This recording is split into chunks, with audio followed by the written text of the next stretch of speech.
In this video, I will show you how to turn on save video on TikTok. First of all, after you open up your TikTok like this, now go and tap on this profile at the bottom right side. After you open up your profile, now tap on this menu at the top right side. Now scroll to down and tap on this settings and privacy. So if you come to, as you can see now, here is settings and privacy. Now tap on this privacy section, this one. After you come to this privacy, now scroll to down.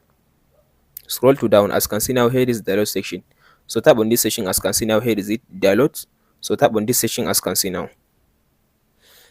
After you tap on this download, so all you have to do now, by default you will see the option, as you can see now, by default the option is like this.